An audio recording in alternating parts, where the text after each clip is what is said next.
In April, I got off Disney Destiny thinking Disney had finally figured out what I wanted from a cruise ship. 4 months later, in August, I boarded the Disney Fantasy, and within a few hours, I was already missing Destiny. Now, Fantasy absolutely has some wins. Aqueduct is the better water ride, Believe was my favorite stage show of either cruise. It handles the crowds way better also. So this is not new ship good, old ship bad. This is about what happens when two Disney ships with almost the same size, capacity, and number of staterooms deliver two very different vacations. One ship is still good. However, the other, for me, is S tier.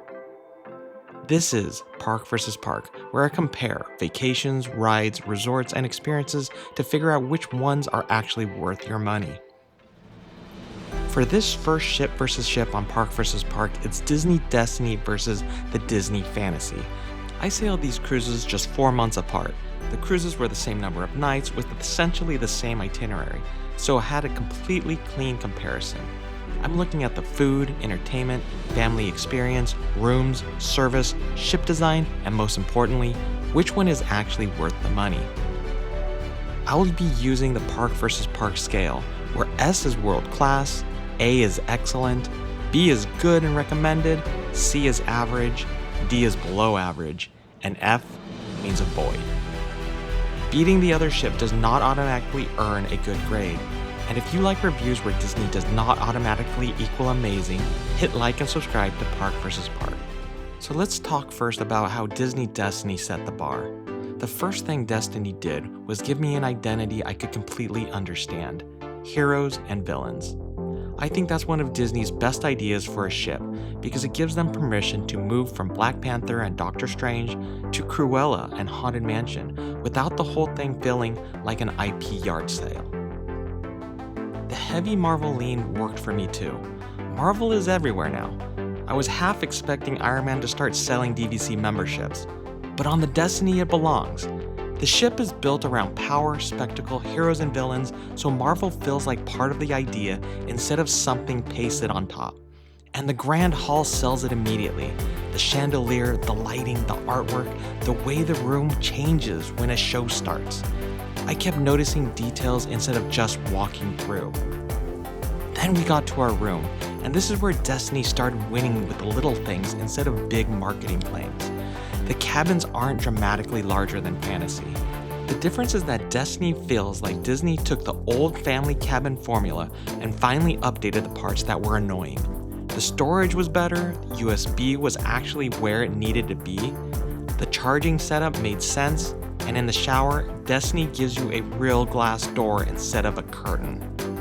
That sounds microscopic until you've spent several days in a cruise ship bathroom, trying not to have that wet shower curtain attach itself to your leg like it has chosen you. The whole room just felt current. Service matched that first impression. The crew felt warmer, more rested, and more like the Disney service I expect when I'm paying Disney prices. Then the kids club took it up another level. My kids wanted to explore it. They wanted to stay. There were parts of the club where I wanted to stay too, which is when you start wondering how strict Disney really is about that age limit. The Marvel areas helped, but more than that, the whole club felt like an attraction rather than a holding area with crafts. The energy spilled out into the rest of the ship. A character show would start in the Grand Hall and my kids would stop whatever they were doing to watch. Destiny just kept finding ways to pull us into the ship instead of just moving us through it. And then I found the Haunted Mansion parlor. This might be my favorite room on Destiny. Not my favorite bar, my favorite room. The portraits, props, effects, and audio make it feel like somebody built a small Haunted Mansion attraction and then decided the missing ingredient was cocktails. The important part is that I kept going back. It wasn't a one and done photo stop. I actually wanted to spend time there. Don't try to hide.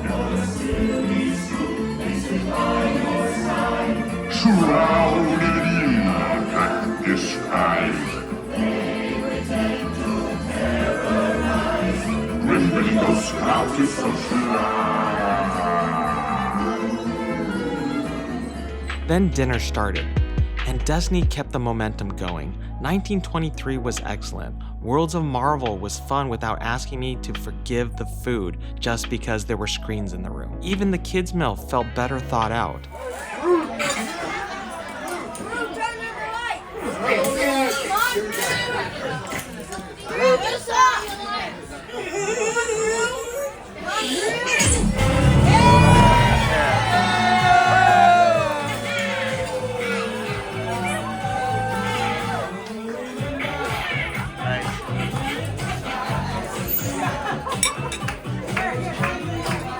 I did make one mistake.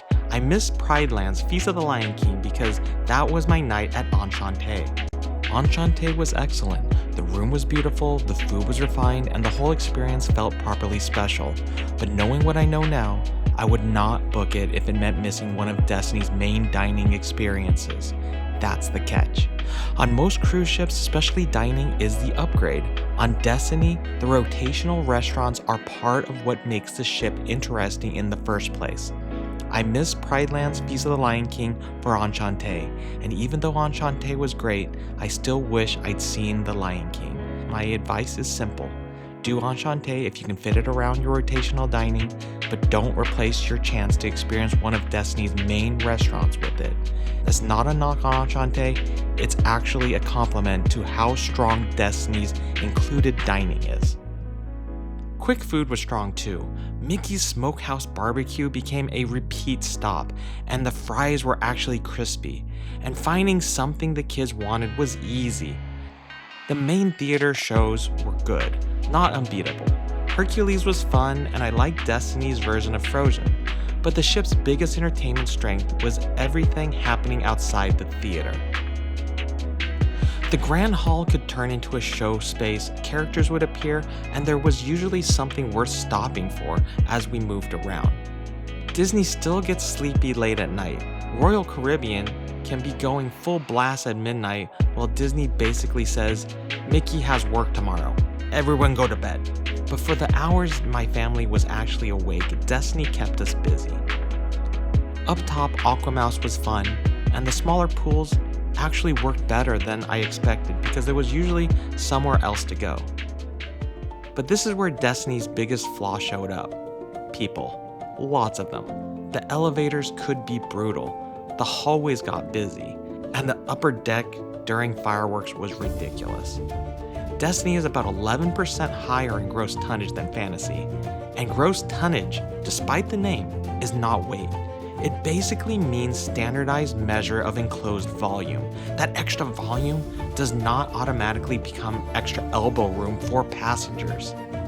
Destiny also lacks the same traditional midship elevator bank Fantasy has, so more people get pushed forward and aft.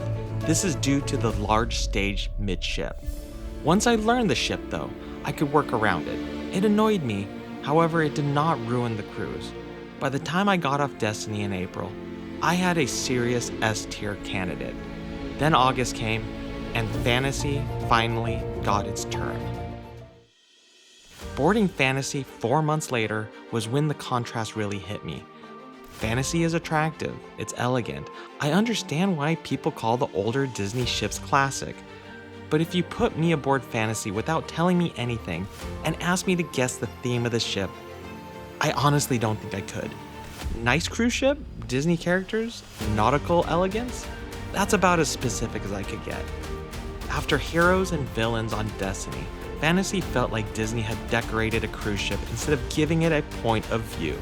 Fantasy still has a great Disney split bathroom concept, but the outlets were terrible. It had no USB, period. Not USB-A or USB-C. Then I got into the shower, and there was that curtain again. After Destiny's glass door, it felt like going backward. Nothing here was catastrophic. It's just a steady collection of little compromises you noticed every day. Service was more inconsistent too. The low point was an interaction in the kids club that upset my daughter enough to make her cry. Disney did try to make it right afterward, and I appreciated that. But Disney magic is a lot more impressive when it doesn't start with damage control. The kids club itself still worked, but after Destiny, it felt older, more worn, and less exciting. On Destiny, the theming changed what my kids wanted to do. On Fantasy, it mostly gave them a place to do activities. Even the atrium told the story.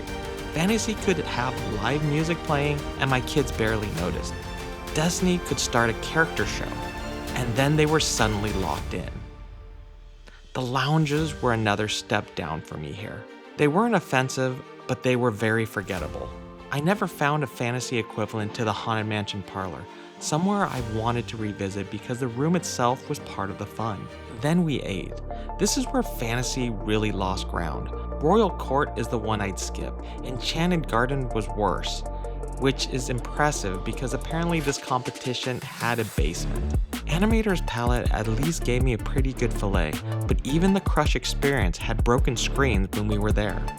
The bigger issue was that none of these meals made me excited about going back to dinner the next night. That was the opposite of the April cruise with the Destiny, where I was actually looking forward to seeing what dinner was going to be.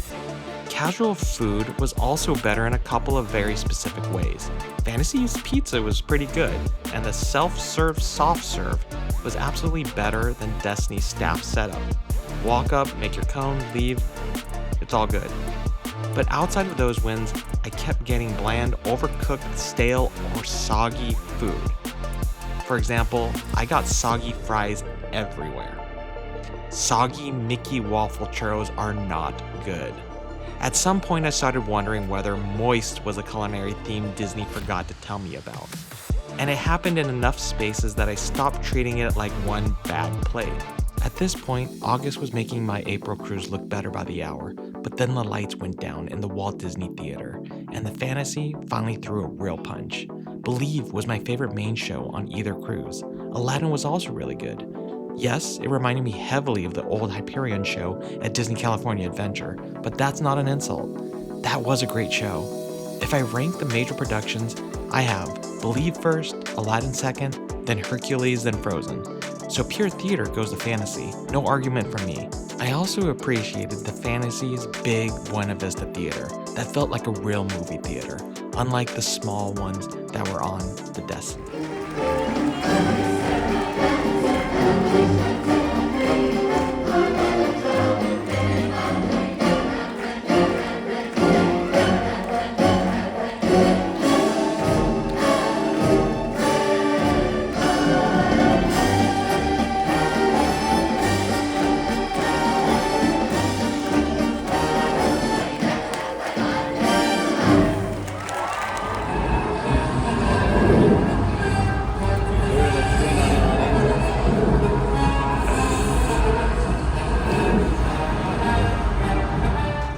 Then I rode the Aqueduct, and yes, Aqueduct is better than the Aqua Mouse.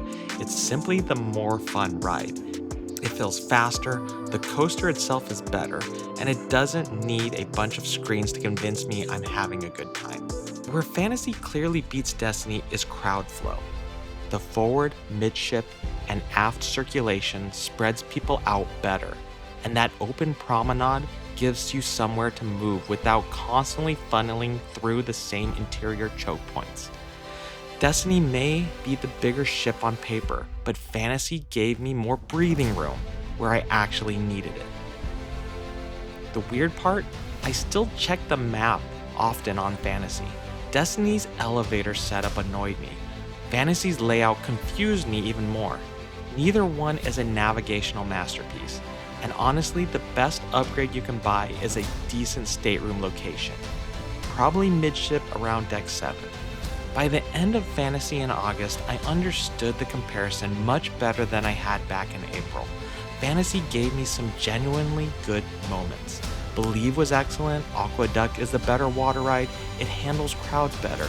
The self-service ice cream is a tiny thing that becomes weirdly important around day 3, and underneath all my criticism, this is still Disney Cruise Line. There are characters, fireworks, stage shows, and plenty of moments where vacation feels special. That's why I would still recommend Fantasy. I just need the price to make sense.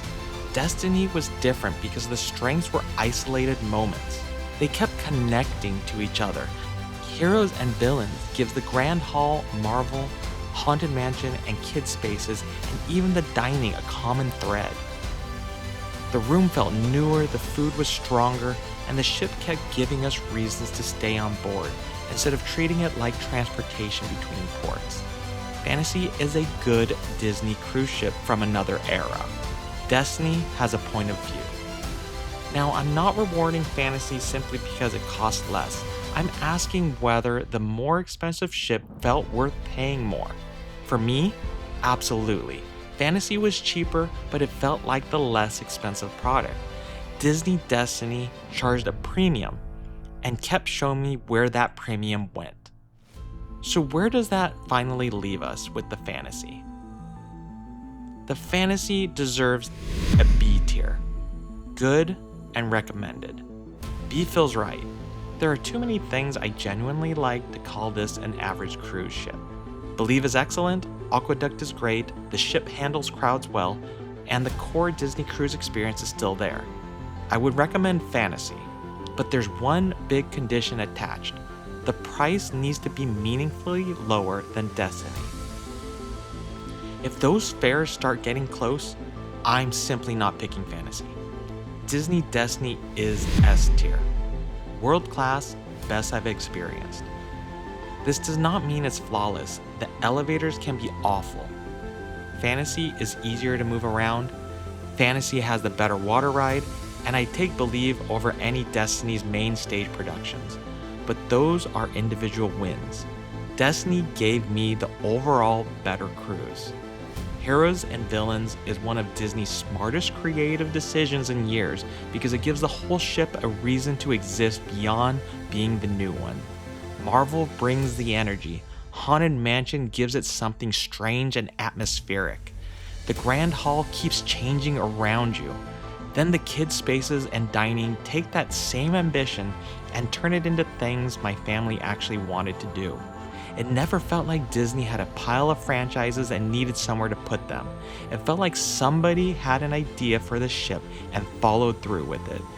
When I got off Destiny in April, I wanted to turn around and walk back on board. 4 months later, after sailing Fantasy, I still miss the Destiny even more. So for me, that's S tier. One last thing that doesn't change the ship grades, Destiny left from Fort Lauderdale in April, Fantasy left from Port Canaveral in August. Fort Lauderdale is extremely convenient to the airport, but I preferred Port Canaveral. It felt more like the start of a Disney vacation. And if you're staying at a Walt Disney World resort before a Port Canaveral cruise, then here's my hot tip. Price out Disney Cruise Line transportation. On our August Fantasy sailing, we used it. The security line was much shorter, check-in was easier, and we were getting through the terminal at basically the same time as Pearl Castaway Club and concierge guests. Now, Disney does not officially promise that bus will give you Pearl or concierge priority. That was just our experience. So please don't show up to the bus driver demanding concierge benefits because some guy on YouTube sent you. But after doing it, I would absolutely use Disney transportation again. So, Fantasy, B tier, Destiny, S tier. Would you pay more for Destiny? Or is Fantasy still the smarter buy when the price is right? Tell me more and tell me which two ships you want to see next. Hit the like button, subscribe to Park vs. Park, and I'll see you in the next battle.